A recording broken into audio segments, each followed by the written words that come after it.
زندگی میں جو جس مقام پر بھی کھڑا ہے، وہ ابھی بیٹا ہے یا والد بن چکا ہے، وہ ابھی شاگرد ہے یا استاد کے منصب پر فائز ہو چکا ہے، وہ ابھی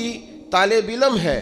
یا عملی زندگی میں کسی شعبے کے ساتھ منسلک ہو چکا ہے، اگر وہ چاہتا ہے کہ اگلی زندگی میں کم از کم ناکام نہ ہو تو پیچھے جو اس سے کوتاہیاں ہو گئی ہیں ان کا اعتراف کرنا شروع کرے۔ ضروری نہیں اس کے پوسٹر چھپائے اور لوگوں کو بتائے، وہ اپنے آپ سے تو گفتگو کرے، اپنے رب کے حضور تو حاضر ہو کے اپنی غلطیوں کو مانے، وہ تسلیم تو کرے کہاں کہاں اس سے خطائیں رہ گئی ہیں، کہاں کہاں اس سے غلطیاں رہ گئیں، کہاں کہاں وہ بھول گیا، کہاں کہاں اس نے سمجھنے میں اور اپنا شعور بلند کرنے میں دیر کر دی۔ جب تک اعتراف جرم نہیں ہوگا اتنی دیر تک غلطیوں کی تربیت ہو سکتی۔ دیکھو کیا کہتے ہیں، ربنا ظلمنا انفسنا، اللہ ہم نے زیادتی کی ہے اپنی جانوں پر، وَإِن لَمْ تَغْفِرْ لَنَا، اگر تو نے معاف نہ کیا، وَتَرْحَمْنَا، اور ہم پر رحم نہ فرمایا، لَنَكُونَنَّ مِنَ الْخَاسِرِينَ، پیچھے سے جو ہونا تھا وہ ہو گیا، اور اگر آئندہ بھی کرم نوازی نہ ہوئی تو ہم تو نقصان والوں میں ہو جائیں گے، نقصان تو بڑھے گا، روز گھاٹے میں جائیں گے۔ ہم جب تک تسلیم نہیں کرتے،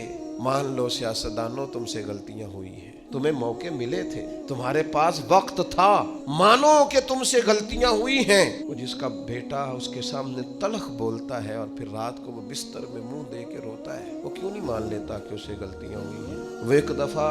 اپنے بستر میں منہ دے کے یہ کیوں نہیں سوچتا کہ کبھی اس کے ابا جی بھی کہا کرتے تھے، بیٹا میں تیری طرف سے تکلیف ہے؟ کیوں نہیں تسلیم کرنے کو تیار کہ میں اسے کسی کے سپرد کر کے نا تو چچا کے ساتھ اسکول چلا جا اور میں دوستوں کے ساتھ کھانے کھانے چلا گیا تھا، میں نے اپنے بچوں کو وقت ہی نہیں دیا۔ یہ کوتاہیاں ہم کب تسلیم کریں گے؟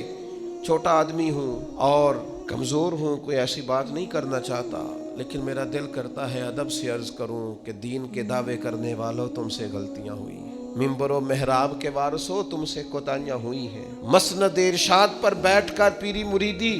اور اچھے اسباق پڑھانے والوں تم سے خطائیں ہو گئی ہیں۔ تم نے قوم کو جس تعویذ گنڈے پہ لگایا تھا، تم نے قوم کو جو چیزیں خود سے سکھائی تھیں، تم نے کیوں نہیں بتایا کہ ہم تو ناقل ہیں، اللہ کے عاجز بندے ہیں، قرآن و سنت پڑھیں گے اور تمہیں سنا دیا کریں گے، ہم تو صرف ناقل ہیں، یہاں سے نقل کر کے تم تک پہنچانے والے، ہم تو تمہیں خیر بتائیں گے، اللہ کی بارگاہ کا رستہ دکھائیں۔ تم نے کیوں نہیں اس کو سمجھا؟ ہم اپنی کوتاہیاں کب قبول کریں گے؟ ساری غلطیاں سیاستدانوں کی تو نہیں ہوتی، پتہ تھا ووٹر سپورٹر کو کہ یہ پہلے کس پارٹی میں تھا، اس کو پتہ تھا کہ اس کا اعتبار نہیں ہے، خدا جانے جیت کے بھی کس پارٹی میں جائے گا، پتہ تھا۔ تو کیا یہ کوئی دھندا ہے؟ کیا یہ کاروبار ہے؟ کیا آپ جانتے بوجھتے ہوئے اپنے ہاتھ سے زہر کھائیں اور بعد میں کہیں کہ میری انتڑیاں کٹ کے باہر آ رہی ہیں، تو جب کھایا تھا تو یہ تو ہوگا سارا کچھ؟